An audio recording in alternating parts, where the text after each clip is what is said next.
दोस्तों नमस्कार, हर हर महादेव। स्वागत करती हूँ आपका अपने इस चैनल में। आप सुन रहे हैं शिव पुराण रुद्र संहिता का चतुर्थ कुमार खंड। आज इस अध्याय में आप सुनेंगे कार्तिकेय का जन्म, उनका तारकासुर का वध करना और अन्य बहुत सी कथाएं। वंदना करने से जिनका मन प्रसन्न हो जाता है, जिन्हें प्रेम अत्यंत प्यारा है, जो प्रेम प्रदान करने वाले, पूर्ण आनंदमय, भक्तों की अभिलाषा पूर्ण करने वाले, संपूर्ण ऐश्वर्यों के एकमात्र आवास संस्थान और कल्याण स्वरूप है।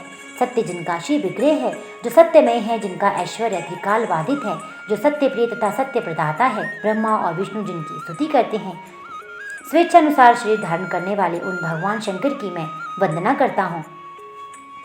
श्री नारद जी ने पूछा, देवताओं का मंगल करने वाले देव परमात्मा शिव तो सर्वसम्मत हैं। आत्माराम होकर भी उन्होंने जिस पुत्र की उत्पत्ति के लिए पार्वती के साथ विवाह किया था, उनके वह पुत्र किस प्रकार उत्पन्न हुआ तथा तारकासुर का वध कैसे हुआ, ब्राह्मण मुझ पर कृपा करके ये सारा वृतांत पूर्ण रूप से वर्णन कीजिए। इसके उत्तर में ब्रह्मा जी ने कथा प्रसंग सुनाकर कुमार की गंगा से उत्पन्न होने तथा कृतिका आदि 6 ऋतुओं के द्वारा उनके पाले जाने, उन 6 की संतुष्टि के लिए उनके 6 मुख धारण करने और कृतिकाओं के द्वारा पाले जाने के कारण उनका कार्तिकेय नाम होने की बात कही। तदनंतर उनके शंकर गिरजा की सेवा में लाए जाने की कथा सुनाई। फिर ब्रह्मा जी ने कहा, भगवान शंकर ने कुमार को गोद में बिठाकर अत्यंत स्नेह किया। देवताओं ने उन्हें नाना प्रकार के पदार्थ, विद्याएं, शक्ति और अस्त्र शस्त्र आदि प्रदान किए। पार्वती के हृदय में प्रेम समाता नहीं था। उन्होंने हर्षपूर्वक मुस्कुराकर कुमार को परमोत्तम ऐश्वर्य प्रदान किया, साथ ही चिरंजीवी भी बना दिया। लक्ष्मी ने दिव्य संपत्ति तथा एक विशाल एवं मनोहर हार अर्पित किया। सावित्री ने प्रसन्न होकर सारी सिद्ध विद्याएं प्रदान की। मुनिश्रेष्ठ इस प्रकार वहां महोत्सव बनाया गया। सभी के मन प्रसन्न थे। विशेषता शिव और पार्वती के आनंद का पार नहीं था। इसी बीच देवताओं ने भगवान शंकर से कहा, प्रभु, ये तारकासुर कुमार के हाथों ही मारे जाना है, इसलिए ही यह पार्वती परिणय तथा कुमार उत्पत्ति आदि उत्तम चरित घटित हुआ है। अतः हम लोगों की सुखार्थ उसका काम तमाम करने हेतु कुमार को आज्ञा दीजिए। हम लोग आज ही अस्त्र शस्त्र से सुसज्जित होकर तारक को मारने के लिए रण यात्रा करेंगे। ब्रह्मा जी कहते हैं, मुने, ये सुनकर भगवान शंकर का हृदय तैयार हो गया। उन्होंने उनकी प्रार्थना स्वीकार करके उसी समय तारक का वध करने के लिए अपने पुत्र कुमार को देवताओं को सौंप दिया। फिर तो शिवजी की आज्ञा मिल जाने पर ब्रह्मा, विष्णु आदि सभी देवता एकत्र होकर गुह को आगे करके तुरंत ही उस पर्वत की ओर चल दिए। उस समय श्री हरि आदि देवताओं के मन में पूर्ण विश्वास था कि ये अवश्य तारक का वध कर डालेंगे। वे भगवान शंकर के तेज से भावित हो कुमार के सेनापतित्व में तारक का संहार करने के लिए रण क्षेत्र में आए। उधर महाबली तारक ने जब देवताओं के इस युद्ध उद्योग को सुना, तब भी वह एक विशाल सेना के साथ देवों के साथ युद्ध करने के लिए तत्काल ही चल पड़ा। उसकी उस विशाल वाहिनी को आती देख देवताओं को परम विस्मय हुआ। फिर तो वे बलपूर्वक बारंबार सहनाद करने लगे। उसी समय तुरंत ही भगवान शंकर की प्रेरणा से विष्णु आदि संपूर्ण देवताओं के प्रति आकाशवाणी हुई। आकाशवाणी ने कहा, देवगण, तुम लोग जो कुमार के अधिनायक तत्व में युद्ध करने के लिए उद्यत हुए हो, इससे तुम संग्राम में दैत्यों को जीतकर विजय होगे। ब्रह्मा जी कहते हैं, मुने, उस आकाशवाणी को सुनकर सभी देवताओं का उत्साह बढ़ गया। उनका भय जाता रहा। वे वीरोचित गर्जना करने लगे। उनकी युद्ध कामना बलवती हो उठी और वे सब के सब कुमार को अग्रणी बनाकर बड़ी उतावली के साथ महिसागर संगम को गए। उधर बहुसंख्यक असुरों से घिरा हुआ वह तारक भी बहुत बड़ी सेना के साथ शीघ्र ही वह आधमका, जहाँ वे सभी देवता खड़े थे। उस असुर के आगमन काल में प्रलयकालीन मेघों के समान गर्जना करने वाली रणभेरियां तथा अनन्य कर्कश शब्द करने वाले प्राणवाद्य बजने लगे। उस समय तारकासुर के साथ आने वाले दैत्य ताल ठोंकते हुए गर्जना कर रहे थे। उनके बाद घात से पृथ्वी कांप उठती थी। उस अत्यंत भयंकर कोलाहल को सुनकर भी सभी देवता निर्भय ही बने रहे।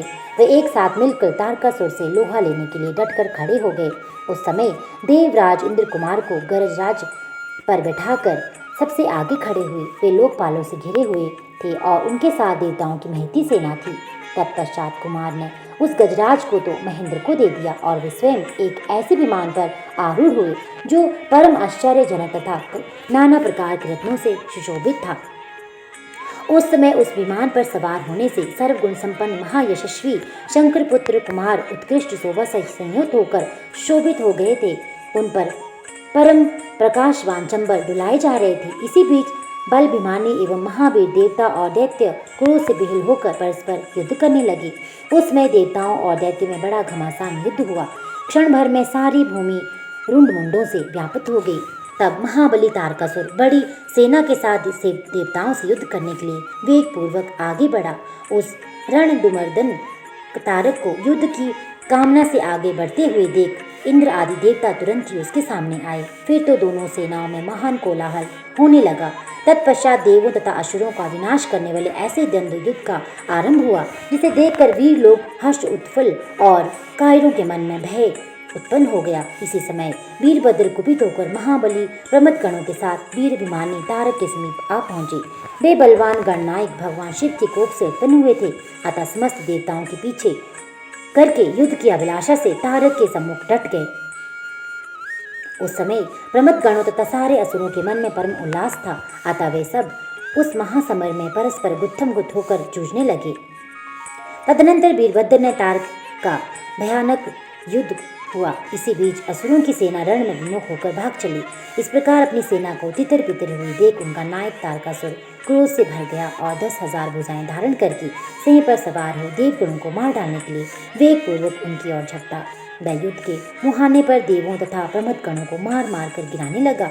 तब प्रमथ गणों के नेता महाबली वीरभद्र उसके उस कर्म को देखकर उसका वध करने के लिए अत्यंत कुपित हो उठे। फिर तो उन्होंने भगवान शिव के चरण कमल का ध्यान करके एक ऐसा श्रेष्ठ त्रिशूल हाथ में लिया जिसके तेज से सारी दिशाएं और आकाश प्रकाशित हो उठे। इसी अवसर पर महान कोतुल प्रदर्शन करने वाले स्वामी कार्तिक ने तुरंत ही वीरबाहु द्वारा कहलाकर उस युद्ध को रोक दिया। तब स्वामी की आज्ञा से वीरभद्र उस युद्ध से हट गए। ये देखकर असुर सेनापति महावीर तारक कुपित हो उठा। वह युद्ध कुशल तथा नाना प्रकार के अस्त्रों का जानकार था। अतः देवताओं को ललकार कर उन पर बाणों की वृष्टि करने लगा। उसमें बलवानों में श्रेष्ठ असुर राज तारक ने ऐसा महान कर्म किया कि सारे देवता मिलकर भी उसका सामना न कर सके। उन भयभीत देवों को यूं पिटते हुए देखकर भगवान अच्युत को क्रोध हो गया और वे शीघ्र ही युद्ध करने के लिए तैयार हो गए। उन भगवान श्रीहरि ने अपने आयुध सुदर्शन चक्र और चांडार्क धनुष को लेकर युद्ध स्थल में महादैत्य तारक पर आक्रमण किया। उन्हें तदनंतर सबके देखते देखते श्रीहरि और तारक में भयंकर युद्ध हुआ। इसी बीच अच्युत ने कोपित होकर महान सिंहनाद किया और धधकती हुई ज्वालाओं के से प्रकाश वाले अपने चक्र को उठाया। फिर तो श्रीहरि ने उसी चक्र से दैत्यराज तारक पर प्रहार किया। उसकी चोट से अत्यंत व्यथित होकर वह असुर पृथ्वी पर गिर पड़ा, परंतु वे असुर नायक तारक अत्यंत बलवान था। अतः तुरंत ही उठकर उस दैत्यराज ने अपनी शक्ति से चक्र के टुकड़े टुकड़े कर दिए। मुनि भगवान विष्णु और तारकासुर दोनों बलवान थे और दोनों में अगाध बल था। अतः युद्ध स्थल में वे परस्पर जूझने लगे। दोस्तों, आगे के अध्याय में आप सुनेंगे ब्रह्मा जी की आज्ञा से कुमार का युद्ध के लिए जाना और तारक के साथ उनका भीषण संग्राम होना और उनके द्वारा तारक का वध। तो दोस्तों, ये सभी सुनने के लिए इस चैनल के साथ जुड़े रहिए। चैनल को अधिक से अधिक लाइक कीजिए, कमेंट कीजिए और अधिक से अधिक शेयर कीजिए। आपका दिन शुभ हो। हर हर महादेव।